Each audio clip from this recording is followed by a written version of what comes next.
बेमौसम बारिश से नागपुर विभाग में फसलों को भारी नुकसान हुआ है। नुकसान की समीक्षा को लेकर राजस्व मंत्री और पालक मंत्री चंद्रशेखर बावनकुले ने शुक्रवार को अधिकारियों के साथ बैठक की। बावनकुले ने कहा कि जल्द ही नुकसान का आकलन पूरा होगा और रिपोर्ट सरकार को सौंपी जाएगी, जिससे किसानों को सहायता दी जा सके।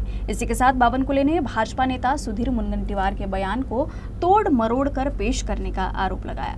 रेत माफियाओं के साथ तालमेल कर काम करने वाले अधिकारियों पर कारवाई करने की बात भी राजस्व मंत्री ने की। काल अमरावतीमध्ये आणि आज नागपूरमध्ये मी याचा संपूर्ण आढावा घेतो आहे। आज जवळपास 13 बैठकी या 13 तालुक्यामध्ये काय काय नुकसान झालं आहे त्या संबंधीचा आढावा आहे।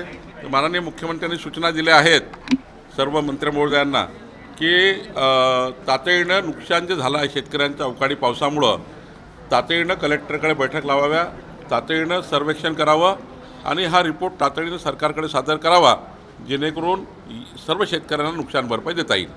सुरेश वाळकरच्या प्रकरणामध्ये जी जागा त्यांना दिली होती त्यामध्ये काही शर्तभंग आहेत, ते शर्तभंग कायदेशीर करण्याकरता शासनाकडे प्रस्ताव आला आहे।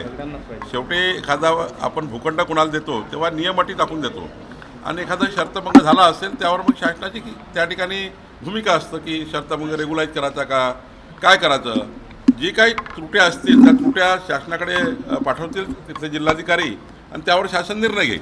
नाही, मला असं वाटतं मी रात्री मुनगंटीवार साहेबाचं संपूर्ण त्यांचं भाषण ऐकलं।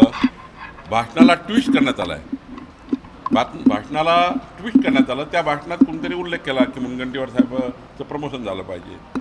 आता त्यावर त्यांनी बोलले, याचा अर्थ असा नाही की सरकारबद्दल त्यांची काही भूमिका वेगळी आहे, सरकार बदलाची आहे वगैरे काही भूमिका नाही आहे। मुनगंटीवार साहेबांनी पहिल्या भाषणात जे काही बोलले गेलं कुणी त्याच्यावर त्यांनी मिश्किल टिप्पणी केली आहे।